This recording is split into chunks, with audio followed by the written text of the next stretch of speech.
Bismillahirrahmanirrahim, alhamdulillah, salatu wassalamu ala rasulillah, wa ala alihi wa ashabihi wa man wala. Allah në falenderojmë, dhe vetëm për ti dim dhe falje kërkojmë, nërsa ne vazhdojmë sonte me lene Allah xhallahu ala në takimin e radhës dhe me dersin e radhës. Imi duke trajtuar në temë të ndërua lëzër në kodët e cikli që ka të bëjë me edukatën, dhe kjo temë padyshim me gjithë rëndësinë e madhe që e gëzon në tekstet e shariatit, në fjalët e pejgamberit sallallahu alaihi wasallam dhe hadithe e pejgamberit sallallahu alaihi wasallam.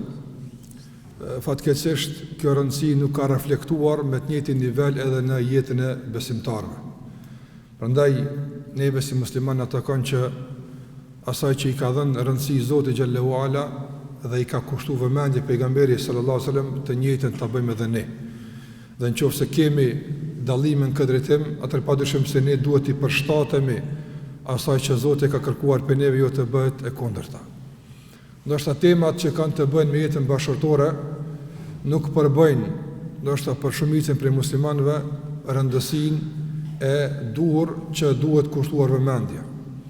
Mirë po e thema që kam thënë edhe në dersën e kaluar, se nëse marrim biografinë e pejgamberit alayhi salatu wasalam dhe marrim jetën e tij, do të shohim se Muhamedi alayhi salatu wasalam na ka prezantuar modele në fusha të ndryshme të jetës, në fusha të lloj-llojshme të jetës së tij. Qofshin ato individuale që kanë të bëjnë me raportin me Zotin xhallahu ala, apo qofshin ato që kanë të bëjnë me raporte me të tjerët. Nëse marrim në total biografinë dhe atë që është transmetuar nga pejgamberi alayhi salatu wasalam, do të shohim se jeta bashkëtorë zën një vend me të vërtet të madh në biografinë e transmetuar nga pejgamberi alayhi salatu wasalam. Prandaj edhe një prej shkaqeve dhe arsyeve që i dërguari sallallahu alaihi wasallam ka pas më shumë se një grua, sikur që e dini, ka qenë pikërisht ky, që na mundsohet që nga gjitha këndët dhe nga gjitha anët kemi mundësi që të përfitojmë nga mënyra e tjetuarit si bashkërt nga ana e pejgamberit alayhi salatu wasalam. Sidoqoftë ne kemi trajtuar në takimin e parë të kësaj teme bazat dhe shtyllat mbi sa ndërtohet jeta bashkëtorë. Pastaj kemi kaluar tek disa shembuj praktik nga jeta e Muhamedit alayhi salatu wasalam, duke përmendur praktikisht disa aspekte që kanë të bëjnë me jetën e tij. Dhe padyshim se ai që e përcjell këtë jetë është se ka qenë më të vërtet xhennet në dunja, ende pa kalu në botën tjetër. Pejgamberi alayhi salatu wasallam jetonte një jetë të lumtur, një jetë pa ngarkesa, një jetë më të vërtet të këndshme që shumica, madje të gjithë njerëzit e lakmojnë një jetë të tillë. Përkundër, do të thotë, sprovave, përkundër varfërisë, përkundër telashave, megjithatë ai gjente fuqinë dhe ai gjente motivin që të jetonte i lumtur, dhe këtë lumturi e shpërndante pastaj edhe në anëtarët e familjes dhe së bashku me shokët që jetonte në atë kohë.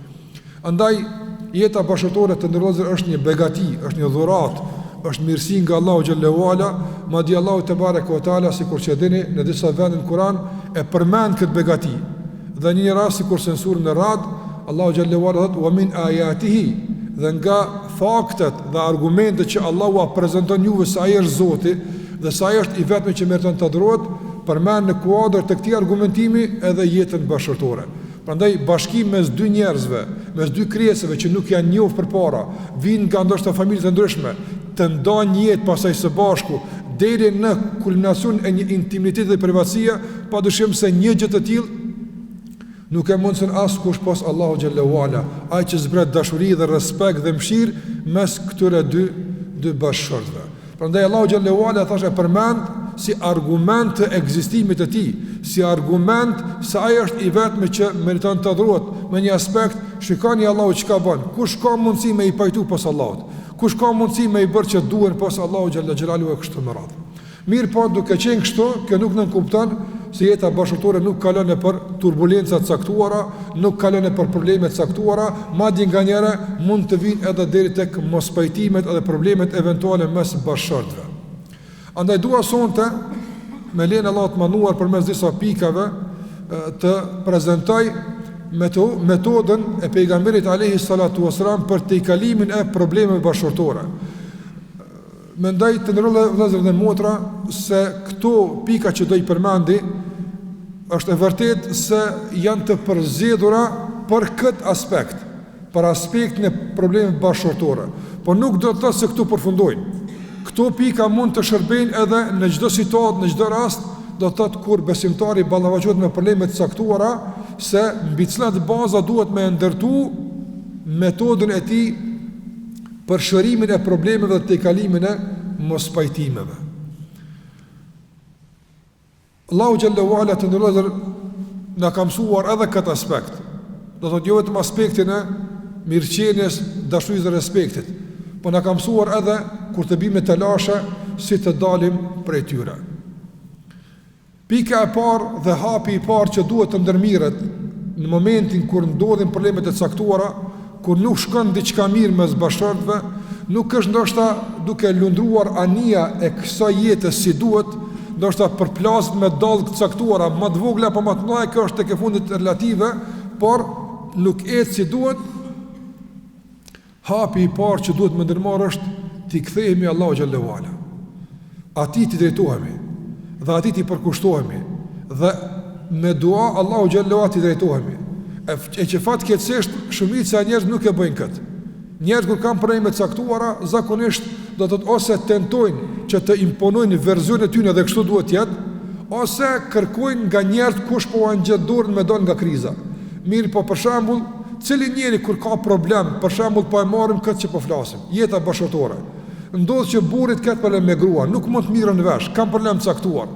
A ndodh që burri atë natë ta kalon duke fal namaz natë, duke porul Allahu xhallahu ala, duke drejtuar atij, duke i thënë se o Zot, zemra e gruas time është në dorën tënde, prandaj pajtoje me mua, rregulloje me mua, ma bë gruan të përshtatshme për mua, ose gruaja ta bën të kundërt, një sikurse burri, të thotë o Zot i gjithësisë, unë dua me këtë një të jetoj së bashku, po kemi probleme, na ndihmo ta t'ja dalim o Zot. Të rrallë janë këto iniciativa të kësaj natyre. Ndërsa shikoni sa interesant janë meditimet e dietarëve. Një nga dietar bashkëkor, do të thotë i njohur si Sheikh Shenkiti, Allahu xhallahu ala ruajt, kur flet për probleme bashkëtorë, thotë kam medituar rreth ajeteve të talakut, ajeteve të shkurëzimit që janë surën Bekara.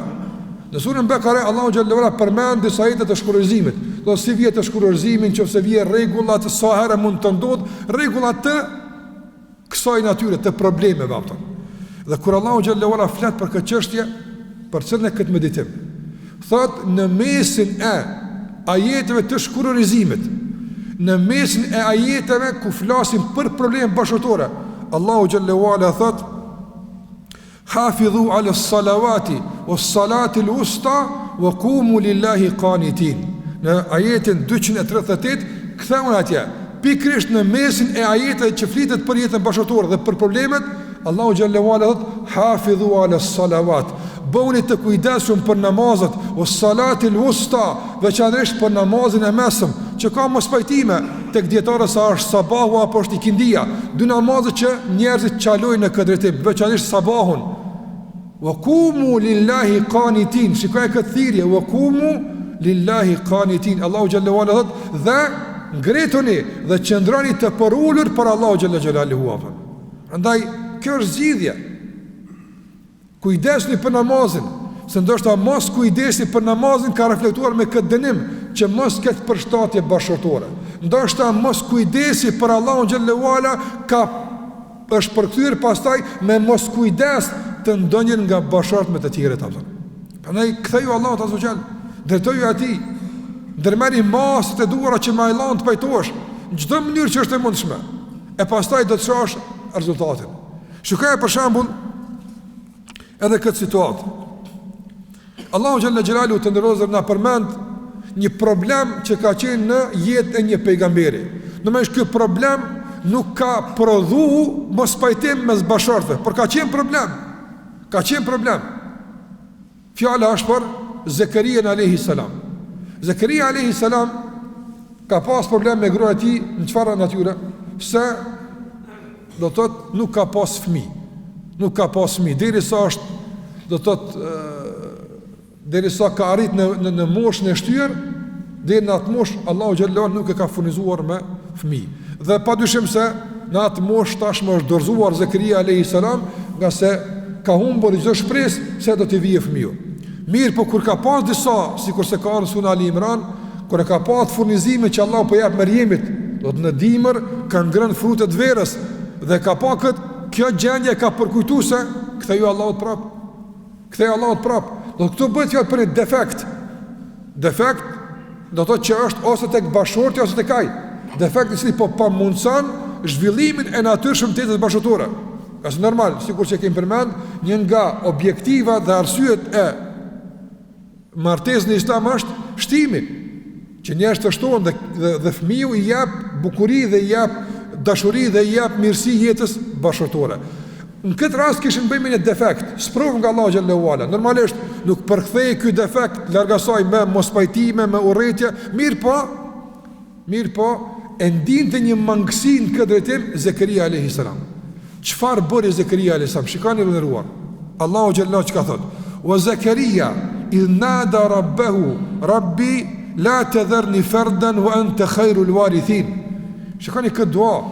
Wa Zakaria, edhe Zakaria idh nada rabba, kur e thiri Zotin e tij, rabbi la tadharni fardan wa anta khairul warithin. O Allah, mos më lejo të mos më bët të fikur, fardan, që i vetmuar që fiket pas me, s'kam trashëgimtar. Wa anta khairul warithin, edhe pse ti je trashëgimtari më i mirë. Çfarë tha pastaj? Fastajabna lah. Allahu thot, ne ju përgjigjëm më një herë. Wa wahabna lahu Yahya, dhe ne atij ja dhurom Yahyan. Wa aslahna lahu zawja, nga se gruan e tij e bëm përshtatshme për lindje atë. Aslahna lahu zawja, ja bëm gruan përshtatshme, të mirë. Do të thotë që ajo të jetë e mundshme në atë moshë të lind fëmijë atë. Pas ti përmirësimi, pas evitimit të këtij defekti, pas largimit të këtij problemi, të kësaj mangësie, pas ardhjes së fëmijët në jetë, çka thot Allahu xhallahu ala? Innahum kanu yusari'una fil khairati wa yad'unana ragaban wa rahaban wa kanu lana khashi'in. Pas përmirësimit të familjes dhe rregullimit të kësaj gruaje që jetë e përshtatshme, që edhe ky defekt i fundit largohet nga ajo, të jetë me të vërtetë e rregulluar për burrin e saj, apo burri i saj të jetë i përshtatshëm për gruan, që edhe kjo mangësi të largohet, Allahu xhallahu ala e përmbyll këtë storje, këtë tregim të këtij pejgamberi duke thënë, në klapa fut në këtë, mos u çuditni për këtë përmirësim, mos u habitni. Innahum kanu yusari'una fil khairat, ata shpejtonin në punë të mira, wa kanu yad'unana, edhe na thirrnin vazhdimisht dhe luteshin ragaban wa rahaban, edhe me shpresë tek Allahu, po edhe me frikë, wa kanu lana khashi'in, edhe ishin të porulur ndaj Allahu xhallahu ala. Prandaj me këtë porulje, me këtë lutje, me këtë nënshtrim, me këtë adhurim të Allahu xhallahu ala, vije përmirësimi, vije rregullimi, vije përshtatshmëria, e cila ndoshta nganjëherë na mungon atë. Prandaj të nderuar vëllezër dhe motra, ta përdorim këtë metodë në jetën e përditshme, jo vetëm përballë problemeve bashkëtorë, po përballë çdo problemi. Kthehu Allahu xhalla xhelalu, atij drejtoju, nga sikur se ka thënë Aliu radiallahu ta'ala anhu, ma nazala bala'un illa min dhanb wa ma rufi'a illa bil istighfar. Nuk bien bela mes njerëzve për shkak të një gjunahi, dhe nuk largohet vetëm si pasojë kërkim falës istighfarit apo. Pa i kërkon falë tek Allahu xhallahu ala, përderisa harxojmë energji që të mendojmë se si me kthy, e si me u hakmir, e si me bë ulu. Në moment caktuar kur ndodh problemi, hapi i parë ulu, qetësohu dhe thuj astaghfirullah, o Zot më fal, astaghfirullah wa atubu ilej, qumer abdes, fali 2 rekate, pastaj do të shash se si do të shkon në barvajtje procesin problemet. Mirë po, ne po kërkojmë që Allah të ne zgjidh problemet, ndërsa kur po vijë aspekti praktik i kësaj, ne Allahu xhallahu ala nuk po e inkuadrojmë këto. Na vetë po këqyr me zgjidh problemet. E kush këqyr vetë me zgjidh problemet, e lën Allahu në aftësinë, e lën Allahu në fuqinë, e lën Allahu në mundësitë e tij, e pastaj e dim se çfarë ndodh kur Allahu xhallahu ala Zot na ruaj nga braktisë ato. Prandaj devotshmëria, kthimi ka Allahu xhallahu ala, parulja, duaja, istighfari, të gjitha ato që Allah është i kënaqur, të gjitha ato ti inkuadrojmë, ti mobilizojmë, të gjitha ato ti ngrim lart, që pastaj përmes tyre të kërkojmë nga Allahu xhallahu të na bën zgjidhje. A ka njëri në botë që nuk ka mundësi Allahu me e përshtat dhe me e përmirësu? Nuk ka. A ka problem që mund të ndodhe që Allahu te bareke ve teala nuk e gjen zgjidhjen? Nuk ka mundësi, është e pamundshme. Prandaj mësau që fillimisht të trokasësh në dyert e tij. Mësau fillimisht që ati ti përulesh. Mësau fillimisht që para se me kërku të pajtosh me të tjerët, le të kalon pajtimit me të tjerët ka pajtimi me Allahun xhalla xhelaluhu. Edhe bashkëtarët, para se të kërkojnë rrugë për të pajtuar, le të shikojnë pajtimin me Allahun xhallahu ala. Ndoshta ka qenë sipas ndonjë gjunahi, ndoshta sipas ndonjë shkelje, pasojë ndonjë neglizhencë, ka ndodhur diçka dhe ka reflektuar me konflikt dhe mos pajtim. Allahu xhallahu ala t'i drejtohemi nga sa ai është i cili ka fuqi, dhe ai është i ka mundësi që të na ndihmon në këtë drejtim. Andaj edhe kështu vepron burri, edhe kështu vepron gruaja, Allahu xhallahu ala t'i kthehemi. Sa përdorin fjalë ndoshta banale, fjalë arrogante, fjalë do të thotë urrejtëse kështu me radhë, le të jetë fjalori jon i kursyer nga gjitha këto, duke e zaventuar tërë këtë fjalor me përmendjen e Allahu xhallahu ala. Astaghfirullah. La ilaha illa anta subhanaka inni kuntu minadh dhalimin. Kjo lutje e madhe e ka nxjerr Yunusin nga barku i balenës, e si nuk nxjerr ty nga problemet që i ke Allahu. La ilaha illa ant, tha Yunus alayhis salam. La ilaha illa ant, nuk ka kush që meriton të adhurohet, as ti drejtohem, as ti përulem, as nështrohem, as kush pas teje. Inni kuntu minadh dhalimin. O Zot, ti mi kjap gjithat mirat, problemi është te unë e kom prish, unë e kom shkel, unë e kom rënu. Andaj kjo përulje dhe kjo kërkim falje dhe kjo dorëzim për Allahu xhallahu ala ka bërë që, sikur që e dini, do të thotë të del nga errësirat e shumta, edhe të barku të balenës, por edhe nga thellësirat e detit ku aty errësirat janë të tmerrshme, nga gjitha këto errësira dhe gjitha këto tmerre doli i shpëtuar, doli i paprekur kush? Yunusi alayhi salam. Prandaj nuk besoj që dikush për neve mund të jetë kaq thellë i zhytur në probleme sa ishte i zhytur thellë Yunusi alayhi salam në errësirat e kësaj ngjarje të tij. Por megjithatë nuk ishte e pamundshme. Me një dua të sinqert, me një kthim tek Allahu xhallahu ala, i bëri Allahu zgjidhje. Prandaj ulu dhe thuaj la ilaha illa anta subhanaka inni kuntu minadh dhalimin. Kështu Allahu xhallahu ala lutë. Do të shohësh pastaj subhanallahu si e jep Allahu kohën problemet, e si i gjon zgjidhjet e çfarë ndodh, pastaj çdo kush për ne mund të ketë storje të posaçme të vetat për vuajt e tij të caktuara me Zotin xhallahu xhelaluhu. E dyta të ndërrozo që na ndihmon në këtë drejtim e që padyshim edhe këtu ka mangësi, edhe këtu ka probleme kur ndodhin telashet dhe shihet se po është e pamundshme të i kalohet problemi, do të thotë mes dy bashkëshortëve. S'është e mundshme. Mos merr vendim, mos merr qendrim. Po patë mundësi me e përmirësu vetë mbrana 4 mureve, le të jetë kështu. Nuk pat mundësi të përmirësohet. Mos merr vendim një herë ende. Jo. Hapi i dytë është ktheju dietarëve, ktheju hoxhallarëve, ktheu njerëzve dijes, kërkon nga ata udhëzimin e islamit për dalje nga kriza. Të nderuar vëllezër, fatkeqësisht në kohët e sotshme do të thotë njerëzit nuk kërkojnë zgjidhje nga dietarët sikur ishte dikur përpara ato. Thuhet përpara që kur kanë dalë hoxhallarët, dietarët nga xhamiat, ka qenë sikurse koshere e bledhve, do thotë një turmë e madhe njerëzve dikujt nuk e kanë lënë deri në destinacionin ku është nisej. Ky e pyet për këtë, ky për atë, kërkojnë zgjidhje njerëzit. Ndërsa fatkeqësisht njerëzit kur e kërkojnë zgjidhje nga xhallarët? Atë kur i e fundi, atë kur s'ka rrugdalje, atë kur e ka rënuar nga gjitha aspektet dhe tash e shesë çfarë ka bërë, e tash çfarë të bëj. Le të jetë kjo pikë e rëndësishme, do të thotë parasysh të ndërrohet vëllezër dhe motra. Thërë dikon të dishëm. Nga se edhe vetë Allahu xhallahu ala ka thënë se kur ndodhin mos pajtimet mes bashkëshortëve, nuk kanë mundësi me zgjedh, nuk duhet me nxjerr vendimin, as burri as gruaja. Prit pak, ka kohë për vendim, ka kohë për gjykim, ka kohë për qëndrime, prit pak, i merr sa dush, nuk t'i ikin ato. Po fillimisht kërkoje ndihmën e më diturve, ose kërkoje ndihmën e më të pjekurve dhe më të mençurve, nga sa ata të udhëzojnë ka duhet ato. Për këtë arsye, shikoni për shembull jetën e pejgamberit sallallahu alaihi wasallam. Sa probleme ka ndodhur në jetën bashkëtorë të sahabeve? Ku janë drejtuar ata? Çfarë kanë bërë? Tek pejgamberi alayhi salatu wasalam. Madje për gjëra shumë personale, por që kanë pas të bëjnë me problemet e jetës bashkëtorë, janë kthy ka Muhamedi alayhi salatu wasalam. Gase nëse nuk i shëron dia problemet tona, bëuni të bindur se as gjali s'ka më shëruar atë. Do thotë nëse nuk i shëron dituria, atëre gjali çka i bën? Ignoranca çka i bën? Ngutia çka i bën? Prandaj padyshim se zgjidhja e problemeve tona është tek dituria, është tek maturia, është tek kursia, është tek konsultimi, është e marrja e mendimit të njerëzve më të ditur dhe më të mençur dhe më të urtë dhe më përvojë dhe më të matur. Këtu do të më kthyer për gjithmonë.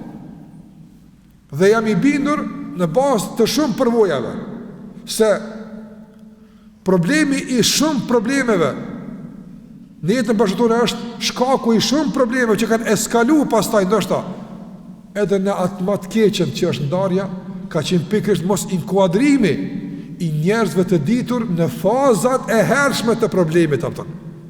Dhe mos marrja parasysh e mendimeve të tyre, dhe mos marrja parasysh e këshillave të tyre. Nëse njerëz pastaj kanë marrë mbi vete me inat, me ignorancë, me ku e di çfarë, me zgjedh problemin dhe pastaj zgjidhja s'ka pas tjetër emër përveç se ndarjes edhe shkurrëzimit, Allah na ruaj ato. Shikoni për shembull rastin e Amr ibn As me djalin e tij. Amr ibn As e kishte martuar djalin e vet Abdullah, sikur që e dini, me një grua nga Quraishet, me të vërtet fisnik dhe një grua me prejardhë të mirë. Por një ditë kur shkoi me vizitu djalin e tij, çfarë ndodhi? E pa se gruaja e tij kishte dalë për jashtë. Domethënë në atë kohë gruaja të del për jashtë në kohra jo të duhura ishte shenjë e një lloj ndoshta proteste të saj. Zërin e saj s'ka pas u dal në rrugë dhe kur e kanë pa njerëz kjo pas ka të lashe të madhe. Pas ka gale të madhe se nuk del gruaja bashkë në rrugë në atë kohë. Kur e ka pa gruan e djalit vet, ka thonë çfarë ka ndodhur? I tha gruaja e Abdullah ibn Amr ibn Asit, Amrit, babës së djalit, do të thotë i dha vjerrit saj. I tha tim ke martuar me një njeri që s'ka nevojë për grua. Ti pse merrshën qafë mua atë? Ai njeri s'është lazëm për gruaj, as se vjen gruaja aty. Pse? Tha çka ka problemi? Tha ai tan ditën gjinan atë. Tani veç falet. Pas nuk ki mundësi kur t'i afrosh atij, as kur t'i jetosh me të jetë bashkëtorë. Ky njeri është i përkurtuar diku tjetër. Shikoni subhanallah. Ibadeti ndaj Allahu xhallahu ala ka qenë problem. Në qoftë se nuk japet haku si duhet, e lëre më problemet e tjera ato. Çfarë bëri Amr ibn Asi? E mur djalin, e me i bërtit, ose me i thon, ose me i bërtit gruas, a çfarë dosh ti ibadet po bën? Linjën e radhë me bëj ibadet. A bëni diçka në këtë tim? Absolutisht. Kjo është një problem. Ky ibadet po bën, po edhe kjo ka hak. Çfarë bëri? Shkoi tek pejgamberi sa me një herë, as nuk foli asgjë, as nuk u detua askujt, as nuk ndërmërmasa asgjë. Shkoi drejt tek pejgamberi sa. Ja përcolli problemin. E pastaj pejgamberi sa u dha këshillat e duhura. E thiri Abdullahun, e uli dhe i tha, "Çu do të më kon njëri një të bashkëtorë." Kështu është. I tha ti kjo obligim ndaj kësaj, hadithi i njohur apo ton, fa'ati kulli dhi haqqin haqqa, jepi çdo kujt hakun e vet që ka. Çdo kujt jepi hakun e vet. Andaj edhe Zoti te ka hakun te ti, por edhe gruaja ka hakun. Jepi çdo kujt hakun e vet apo. Po shikoni kët adresim të problemit dhe kët referencë për me zgjidhje problemin te kush? Tek pejgamberi alayhi salatu wasalam. Prandaj të ndërrohet duhet që fillimisht çdo aspekt mirë mi vesh, edhe në jetën bashkëtorë që po flasim për të, por edhe në gjitha fushët e jetës tonë. Me këtë do që kemi problem. Referenca jam, adresa jam është që të me shkuat. Na duhet që të me vetë, na duhet që të mu konsultu. Pasaj të shumë zgjidhen që ka përbohet. Nëse dënë zgjidhje efikase. Nga se Allahu xhallahu ala ka obliguar më u kthy tek feja e tij. Dhe na ka obliguar më u kthy tek njerëzit e ditur. Nga sa atje është zgjidhja. Gjithashtu, ajo që duhet kemi parasysh të ndërrozer tema që po flasim tek problemet e jetës bashkëtorë, si të minimizohen, si të evitohen, si të largojmë Allah na ruajt atë që mund ndodh më e keqja më e madhja, si të ruajmë këtë lumturi që Zoti xhallahu ala na e ka dhënë, si të ruajmë këtë begati të kësaj mirësie të jetës bashkëtorë, thash duke i përcjellë këto hapa. Ti kthehemi Allahut, ti kthehemi njerëzve dijes, e treta. Të largojmë maksimalisht nga jeta jonë burimet e problemeve ato. Ka bën disa burime shkaktojnë probleme ato. Do thotë, nëse është aktiv ai problem, ai burim, mos u çudi që ka të lashe. Ka sa ai burim duhet më shkym. Kur fiket burimi, pastaj mundsohet zhvillimi normal i jetës bashkëtorë. Por kur është ai burim aktiv, për shembull, një vulkan është aktiv. Nësë mund e mërnua aty pa ushkimaj. Ja i duhet me kon aktiv, jana. Nuk mund dy. Edhe jetën bashkëtore. Ka disa burime që ngacmojnë jetën bashkëtore. Ka të shumë ta, unë du mi përmen 3. Dhe pika e treti ka 3 nën pika. Kur flasim për shkaqet që provokojnë dhe shkaktojnë problemet jetën bashkëtore, e para është sjellja e keqe atë. Një burr i cili nuk din kur mirë musim me gruan e vet, nuk din mi fol kur mirë, nuk din kur me falendëru, nuk din kur me qenë mirënjohës, mos të prat lulen jetën bashkëtorë atë. Kjo është shumë normale vëllai. Sikurse thot një proverb arabe, nëse flan tek varrat, në varr flan. Mos thuaj sa pa kompondra të këqija atë. Është shumë normale kjo punë. Se ku po flan një herë atë. Andaj dikur gjithmonë në çman, për buzë, zlerson asgjë, se do kush interesant. Pastaj thot po kam problem me gruan, s'po mgon, është shumë normale atë. Se burimi i problemet është aktiv. Sjellja e keqe, arrogante, mos mirënjohja, gjitha këto janë shkaktar të problemeve. Kur mbi këtë bazë ndërtohet jeta bashkëtorë, atëherë pritet edhe rasti më i, ndoshta i thjesht, ndoshta shkaku më minimal me përkthim problem, nga se kemi të bëjmë me një akumulim të një mlefi dhe urrëti që mezi pret me shpërthyepën. Po edhe kundërta. Qofse burri nuk gëzon nga ana e gruas ti respekt, nuk gëzon dëgjueshmëri, nuk gëzon atë çka e kërkon burri nga gruaja e vet, atëherë padyshim se mos pet gruaja që burri më mojnë dy durtë me hulata ato. Se normal është ajo punë që personin më të vogël pastaj ka me reagu, ka me ndalu, ka me ndoshta përdor mënyra të caktuara me pengu ndoshta edhe pe jetës. Në përgjithësi s'ka më shku këtu, nuk po të më shku këtu. Pastaj vjen më ku s'po mblen valla burri me dal, s'po mblen burri me shku atë. Po shikon ndoshta një burim i caktuar është aktiv që e ka provokuar këtë problem këtu. Prandaj sjellja e keqe, arrogante, do të thotë mos kujdesi në komunikim dhe në raporte, është burim aktiv i mos pajtimeve vapton. Mbyllë këtë burim, do të shohësh se mos pajtimet do të binë rrëdhimisht, sikurse kur të kputet rënja, çka do ndodh? Automatizëm bie drunë dhe bie gjithë të tjera pastaj. S'un rënë, ku ka menajt ato? Mos pajtimi nuk mund të menajt nëse na duhemi me vetë. Mos pajtimi s'ka mundsi menajt nëse ka respekt, ka edukat, ka sjellje të mirë kështu, nuk mund të rënë ato. Ai mund të jetë si një raja pranverës, kalan shumë shpejt, ama nuk mund të qëndron sikurse mjekulla e dimrit të Allahut. Nuk mund të qëndron. Shkaku i dytë të ndërlozër, ose burimi i dytë që duhet me fikë është, do thot, paragjykimet. Mendimet e këqija, do thot, të njëri bashkë për tjetër. Nëse ka paragjykime vazhdimisht, do thot, me kënë folje, e kush për shkruan, e ku ke, e çka bune, gjithmonë disa do të me ngarkesa, atër kjo provokon nervozizëm. Dhe kjo nervozizëm provokon çfarë?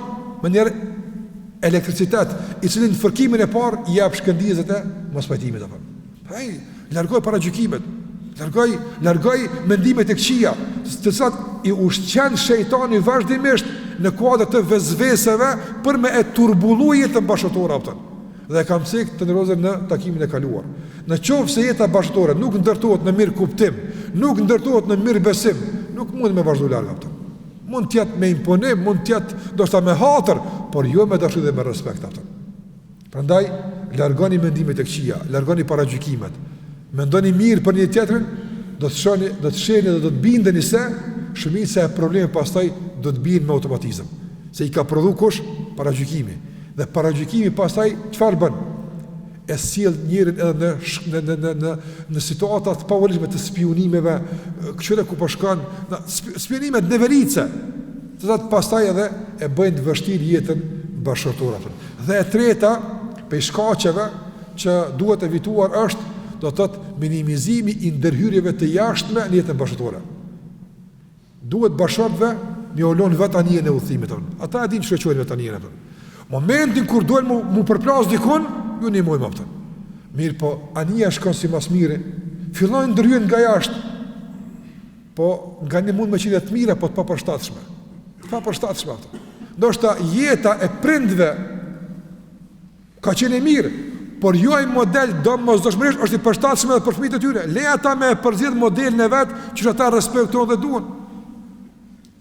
Prandaj fatkeqësisht nganjëherë ndodh që intervenimet për shkak të prindve, dhe fatkeqësisht veçanërisht ndodhin këto të nënës tek pala, tek vajza e saj, për ta mësuar se si duhet me marrë qëndrime, si duhet më urrit nga robnia, nga këto punë caktuara kështu me radhë, zakonisht këto ndërhyrje pastaj shkaktojnë lejtar artificial. Tashmë gruaja nuk është vetja e saj, por është një kukull në dorë dikujt që e menaxhon nga jashtë dhe ka probleme.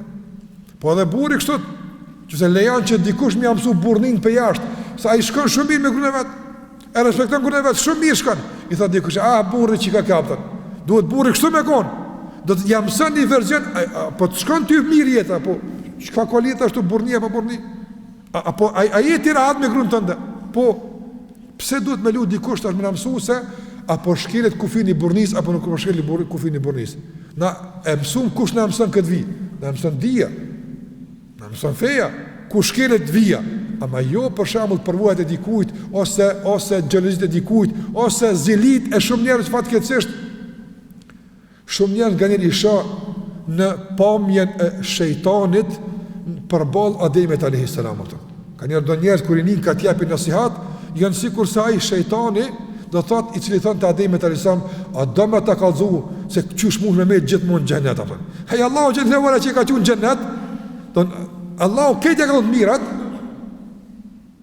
Dhe ja ka mundsu gjitha me gatin xhenet, i ka veç të mësaha. Don Allahu s'po ta doj këtë mirën të më në xhenet, veç po vjen shejtani që pe inatit ndaj tij është dëbu nga rahmeti i Allahut, po të kallzon cila është pema e përhershmërisë atë. A ka logjikë? S'ka logjikë apo. Ndonjëherë të largët që realisht kur s'ke pas diçka për tyne, vjen tash të kallzon nasihat se çysh duhet ti mos i me gruan tonë apo. Pe kur vëllai të ke po. Ose ty grua vinë të kallzojnë se çysh duhet me konti me burrin tën. Kputni litart e ndërhyrjeve. Jetoni jetën e juaj në hijen e asaj që ka kërkuar pe ju Allahu xhallahu dhe pejgamberi sallallahu alajhi wasallam. Po patët probleme, duhet me ditë ku mu adresu. Mirë, po sa më pak intervenime. Nga se janë më pak të dhimbshme dhe ofrojnë sukses më shumë ato. Po dikur nënat si duhet, dhe ka ende alhamdulillah, po fatkeqësisht kanë filluar më urrallu. Nënat si duhet e kanë ul vajzën para vetë, i kanë treguar se në çfarë jete po shkon dhe ku po shkon dhe përgjegjësitë e saj për burrit që i ka dhe si ndërtohet jetë bashkëtorë e suksesshme. Po kësi nëna burrnore që kanë këshillu por jo as me intervenime, me ndërhyrje, apo në lojën nga se çdo ndërhyrje pastaj paramendoni për shembull në lojat e caktuara që janë futboll, basketboll, apo me ndërhyj dikush për publiku. Thot unë e kisha shutuar më mirë atë. Ti e ke shutuar, po ti ke vënë që do më najt. Tash nëna tu lutën në neve tash. Apo para kush do ti me kësi për publiku thonë që keq shutoj ai. Unë duhet më shutu penallin atë. Po jo valla, hep çatë ndal ti or me këshir këtu. Nëse na vjen thirrëm. Çdo intervim me or për publikut, a zhvillohet loja në herë kur edhe 900 minuta me zgjat skryhet, se sa publiku ka qef me shutu aty, skryhet loja kur. Këtu son njëri ka qef me kallzu filma, historie, këshilla, porosi. E pasni 100 ymra s'në bëhet rahat kur, se gjithë mund të më ndru diçka. Me pasni babë si Ibrahimi alayhis salam, i cili s'bën zullum, ka frikën e Allahut, ja don të mirën, ai kur të jap nasihat e këshill, po vallahi. Po se është me pirën tonë. E pa dikush që fatkeqësisht i mungon dija, i mungon përvoja, mungon shumë sana, po edhe mos mungon tek e fundit, nëse bëhet për ndërhyrje të pa lejuara, se s'ka nevojë, atëherë sa më tepër të minimizohen. Dhe kjo është porosi për prindrit, para se të porosi për bashkëshortët apo. kenë frikën e Allahu xhallahu ala dhe të kujdesen për mbarvajtjen e jetës bashkëtorë, që të mundsojnë suksesin e kësaj jete, e jo zonë ruajt të kundërt në kësaj. Do të thotë me qëllim, s'po them që dikush me qëllim e bën. Mi po edhe pa qëllim nganjëherë mund të ndodhin probleme që pastaj kush i pason këto probleme? Kush i pson këto pasojë? Kush mund t'i pson vetë vajza e këtyre prindve ose Allah na ruaj fëmijët e tyre që realisht mbesin në fund pa prind të bashkuar ato. E katërta prej atyre që duhet ta kemi parasysh kur vjen fjala për jetën bashkëtorë, realisht për problemet e jetës bashkëtorë, të ndërlozër, jo çdo problem duhet mundal tek ai. Është një mjeshtri dhe art në jetën e përditshme, por edhe në jetën bashkëtorë është, i thojnë, do të thotë, mjeshtria e të mbyllir syve ato. Atë jo para çdo problemi të më hap syt ato. Disa duhet më bëj kështu s'po i sheh. Disa gjëra që s'po i ndëgjon ato. Mund të jenë të rastishme, mund të jenë të momentit, mund të jenë të arsyetuara. Mund dal te çdo pikë, padyshim se nuk mund të jetë problemet ato. Mirë, po njëri mençur sikurse për pejgamberi sa nuk ka pas raste kur Aisha radhiyallahu ta'ala anha për shembull ka thënë diçka në kuptim të xhelozisë. Dhe pejgamberi sa sikurse e ka mirë kuptuar, si ka reagu, ka vosjesh atë. E kuptova.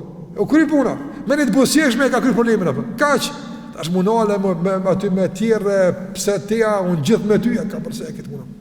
A ne mësëje artin e te i kalimit të problemeve. Mos unë nalë gjithë stacion, ka disa që du të munale, po, ama mësëve me, do të thëtë, mësëje që filtrit me konë pak më i gjombre, pak më i gjonë. Do të thëtë, jo asi filtra që filtrujnë ujin, që është shumë i dendur, apo, po do filtra që jenë pak më gjonë, që kalojnë edhe guralesën e për të, s'ka problem, nuk e bojnë dëm.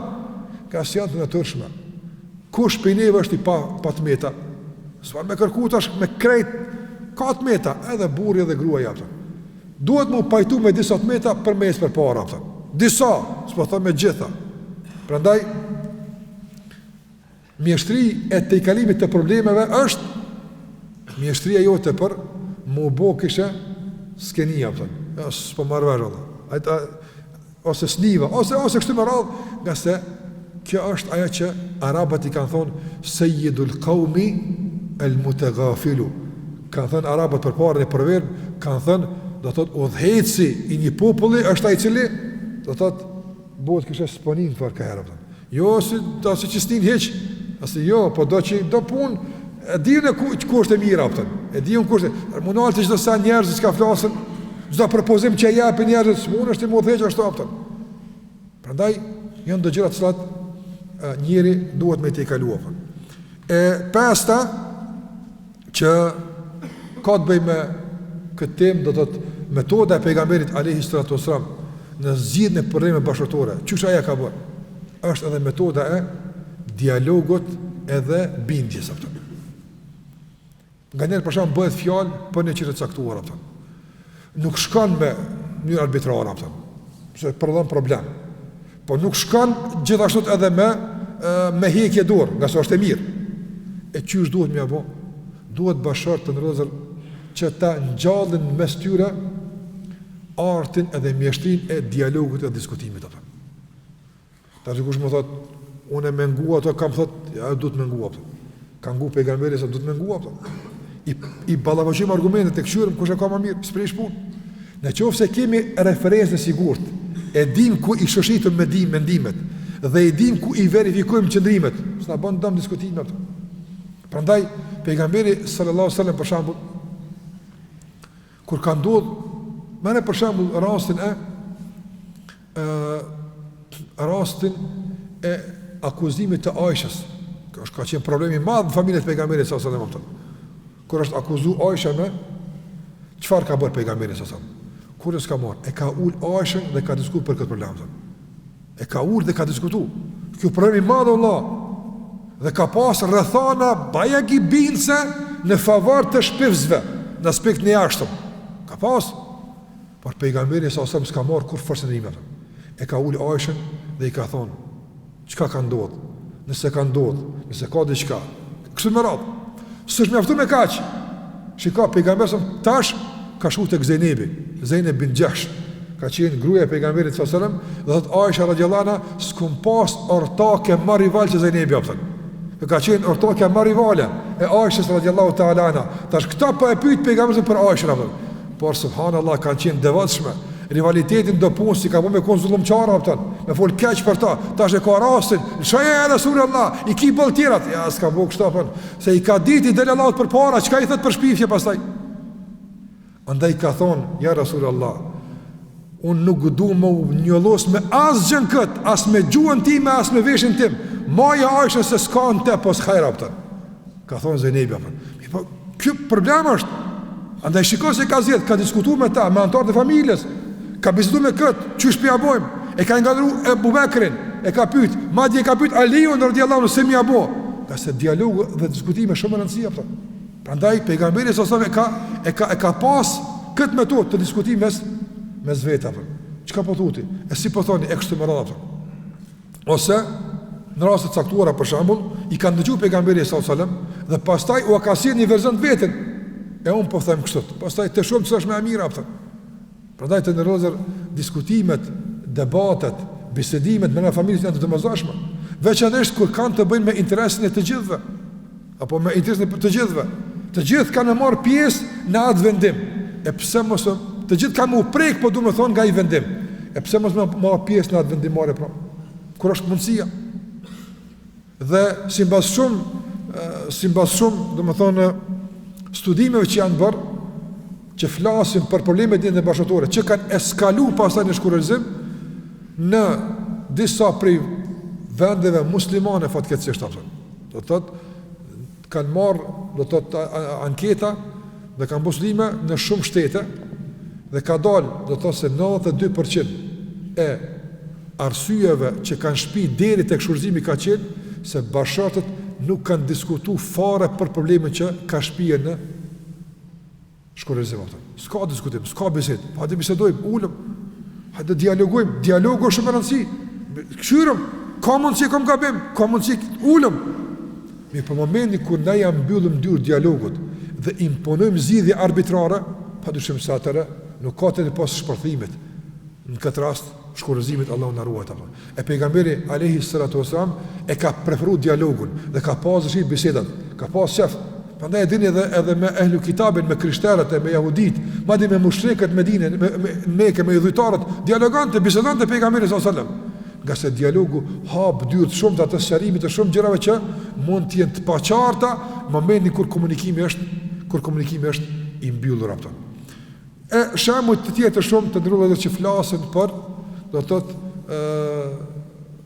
këtë pikë se ka qenë prezente dhe ka qenë aktive në kohën e pejgamberit alayhi salatu wasalam. Por mos ta zgjatim për shkak edhe të kohës, po kaloj tek pika e 6 dhe pika e fundit që ka të bëjë me këtë temë. Do thotë pikat më sa ndërtohet metoda e pejgamberit alayhi salatu wasalam në zgjidhjen e problemeve bashkëtorë ato.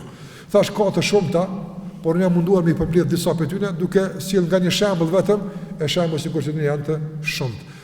Metoda e 6 që është gjithashtu shumë e rëndësishme është metoda e këshillimit dhe përkujtimit. Metoda e këshillimit dhe përkujtimit e që fatkeqësisht edhe kjo mungon shumë në jetën tonë të përditshme. Kush për neve zgabon? Kush për neve nuk habitet? Prandaj kush është më meritori me enorm kifrik Allahun? Ka thënë Allahu kështu dhe pejgamberi. Po gruaja burrit vetë më thonë ato. Sa burra fatkeqësisht apo kanë mangësi namaz. S'po them ndoshta numerikisht 5, po në kvalitet me xhamat e me cilësi e me gjitha ato që për shembull, cila është ajo gruaja që thotë kifrik Allahun, atë që s'e ka fal sabahun xhamia apo. Çu del ato. Për shembull, gruaja më nxit, çu del fal sabahun.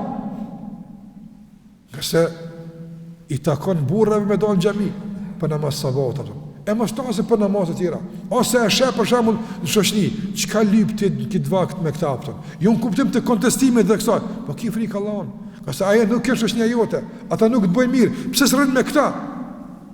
Me këshilluar. Ose burri me këshillu gruën e vet. O gru, kur ka qenë hera fundi që ke kap Kur'anin dorë, s'pesha që po lexon Kur'an sa duhet. Po punë të shtëpisë, lej ato. Unë ta bëj hallall gjysmë për ty, s'prish punë. Të shëm me Kur'an dorë. Të shëm me dhikr. Dhikën e sabahit ta akşam special që do e bëj kifrik Allahun. Porosi dhe këshill. Momentin kur ne arrim që në këtë nivel me komunikum mes bashartëve, shumë problem pasaj bëhen të parëndësishme. Këse realisht për ne bëhet kryesore dhe më interesante kush jetën hinë adhurimit të Allahu xhallahu ala. Nuk duhet këtë me mbyll. Çfarë më thon? Ma djova, i kom thon, ja s'bën kështu. Shikoni për shembull pejgamberin alayhi salatu wasallam. Nuk i lën të rahat ato të familjes, sot asnjë. Ja ka dalë se unë kam dhënë llogaritë Allahu për juve. Andaj e dini për shembull kur ishte pejgamberi me Aisha radhiyallahu anha duke kalu dhe kaloi Safia. Çfarë tha Aisha radhiyallahu anha? Wallahi pa nënçmim e ka pas. Ja më nënçmu. Po në kuptim të përshlimit tha shumë e shkurt kjo Safia. Dëshish kaq. Ai tha pejgamberi son tash ku më thon kësaj hajt ku më qil dera. Ja. Tha laqad kulti kalimatan law muzijat bima'i al-bahri lamazajathu. Tha ti e ke thonë një fjalë, me bo me gjujt atë fjalë, ndeti e turbullon ndetin. Dhe kujtë që po flatë. Njërat ka i pejgamberës në shpe, është gjunatën dhe ka shku antar për antar, ka quno, gritë në mu falë, të gjithë.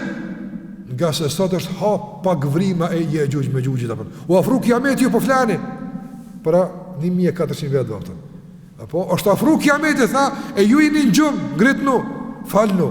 Prandaj, ku janë ata familjar që për shembull quhet e fal sabahun e i lënë ato të fëmijës e familjes me flajt apo ku më quhet ashtu ato. Falën kur çon. Po nëse ti si çon sabah kur kam më quhet Allah.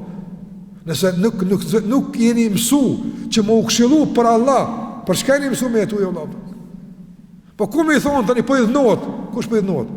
Burri po i dhnohet që se gruaja po që përsa pa pajso burrë Allah. Ai burri i cili nuk i blen hedije gruas kur e çon për sabah nuk ka burr. Ka se ka pështu nga dënimi Allah xhallahu ala Allah.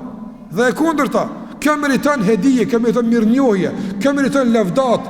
Elhamdulillah që kam kësi gruaja së më lënë rahat me flajt e kur sabahu po thirr atë. Dhe e kundërta atë. Unë për më shembull sabahun e shumë të tjera në jetën e përditshme. Nuk e lën. Nuk i mbyll syt gruaja përballë pasurisë burrit e bjen pe ka Allah. Ne dim që po punon, ne dim, nuk duhet na shkojmë ato detale. Por pa punë e ditë për ditë, për shembull, telefona ditë për ditë, ka dalë Allah. Apo mos selbet i habit dikon. Andaj i kanë thonë gratë sahabëve sigurisht kur kanë dalë me dalë në punë, i kanë thonë keni frikë Allahut ndaj neve apo. Keni frikë Allahut ndaj neve, nga se na i durojmë urisë, por nuk i durojmë zjarrit e xhenemit apo. Ai nuk duhet që ta mashtron se dikush, alhamdulillah, po bjen, çdo pika po bjen ja. Mul më thon, unë s'du me ta kontestu, as nuk di çfarë po bën, në tek e fundit. I po ki frikë Allahun apo. Ki frikë Allahun mos na i mbush borxh me haram, nga se s'ka bereqet apo. Andaj këshilla me zvete. Që burri është arrogant, i keq, nuk sillet mirë, bën zullum. Më thon ki frikë Allahun.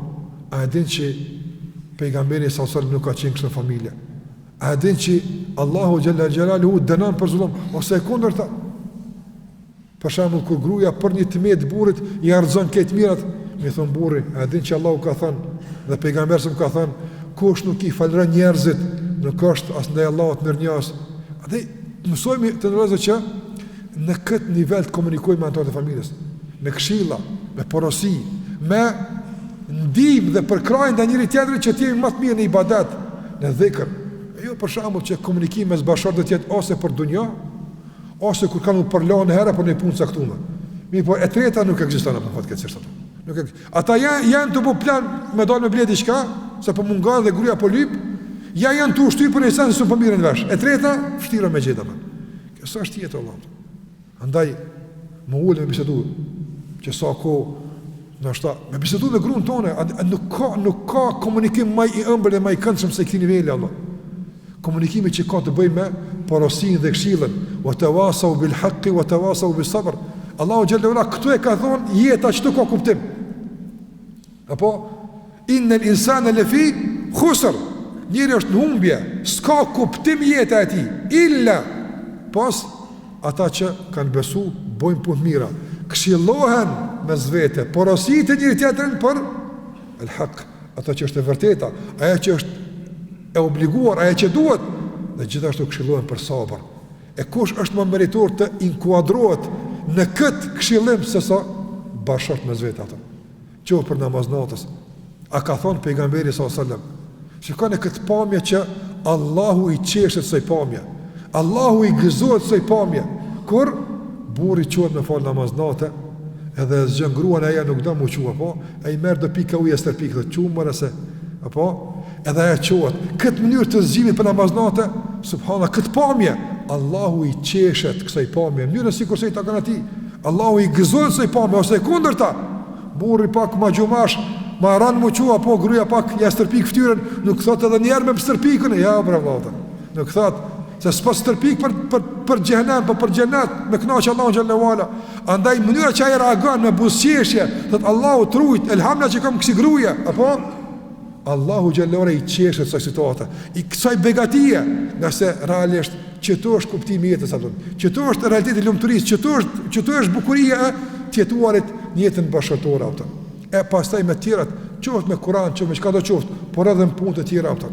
Duhet gruaja me inimu burrit me respektu prindët e vet. Jo gruaja më bë pengesë që burri me respektu prindët e vet fatkeqësisht atë, ose e kundërta. Nga se duhet më ndihmu, respektimi ndaj prindëve është obligativ. Nëse burri lën mangu, gruaja i thot, "Moti sy keni mu prindëve diçka, moti sy ke dhënë diçka, moti sy ke vizitu." Gruaja më i thon, e jo më thon, "Ti kur ti kimi marrë ata për shembull atë." S'kan kjo kështu. Duhet më këshillu, po edhe e kundërta. Burri më i thon, "Çka to bleja në unë sonet, pitesh, mos u që unë kom bleja." Për shembull atë, mënyra të ndryshme të caktuar thash të cilat realisht e mbajnë jetën bashkëtorë në një nivel tjetër, nuk lejojnë me ranë në problemet e ulta dhe banale të jetës së kësaj bote, thash si metodë përmbyllëse është metoda e të këshilluarit dhe porosisë ndërsjellë mes bashkëshortëve. Allahu xhallahu ala na dhash jetë të lumtur këtë botë, në njën e adhurimit ndaj tij, dhe gjithashtu na dhash jetë të lumtur bashkëtorë dhe gjithashtu raporte të mira mes vetë. Na bëftë Allahu xhallahu ala shembull të kësaj jete për të tjerët, sikur që ishte pejgamberi sallallahu alaihi wasallam. Dhe padyshim të ndërrohet vëllezër dhe motra, ka shumë pika që realisht janë të mira dhe nevojshme që të kihen parasysh tek mospajtimet bashkëtorë, por po mjaftohemi me kaq për sonte. Deri në takimin e ardhshëm, Zoti ju shpërblet dhe ju ruaj për sabrën dhe durimin dhe gjitha. Deri atëherë sallallahu ala Muhammedin wa ala alihi wa sahbihi sallam taslimen katira.